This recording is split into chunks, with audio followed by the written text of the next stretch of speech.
First off, I would like to thank everyone that has made it to the show or watching this on social media or a different way.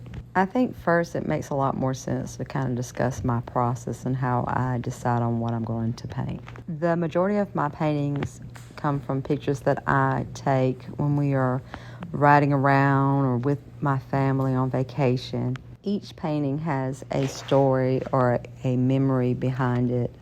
I enjoy the technical challenges of painting, and so sometimes that is more of the focus for me than it is the subject matter. My little family is the most important thing in my life. My husband and I have a 9-year-old and a 3-year-old.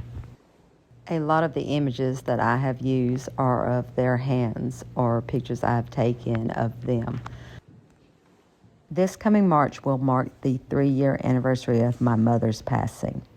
And despite our strained relationship, it was still a profound moment in my adult life. A year later, my cousin and her daughter were murdered in their home. We buried them on the 1-year anniversary of my mother's death. In the middle of all of that, my niece had begun having seizure as a baby and was diagnosed with epilepsy. Before the year was out, my brother had died of a massive heart attack.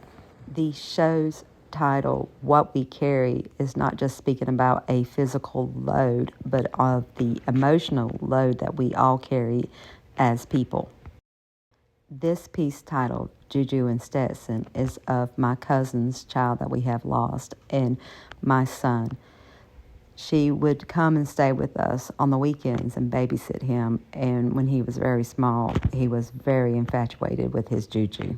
In my late teens, I had painted a similar picture with my firstborn niece, and that influenced the direction I took with this painting.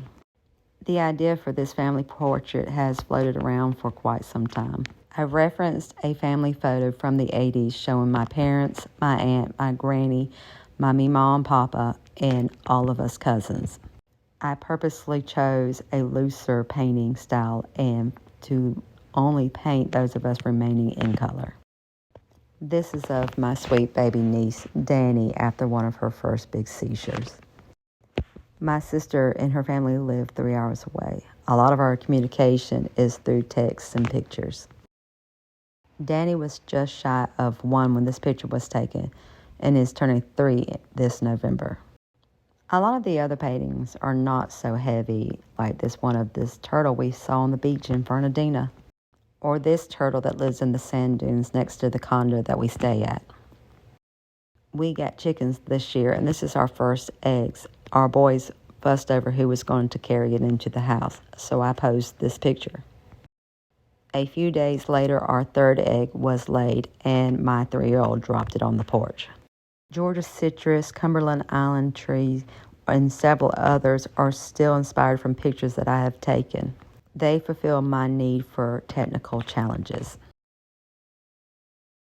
Some of the other are just a reference to my own personal humor. A dead turtle is a shot with pickle juice, and I just find it awful to say, so I painted the idea. I was introduced to the slang clock it by my niece, but this is actually a picture of my student showing me in class. I may be a little obsessed with painting pictures of David and the boys, but I just have so many, and I really enjoy painting them through the many stages of their lives. I cannot express how appreciative I am that you have taken the time to view my work. Thank you so much.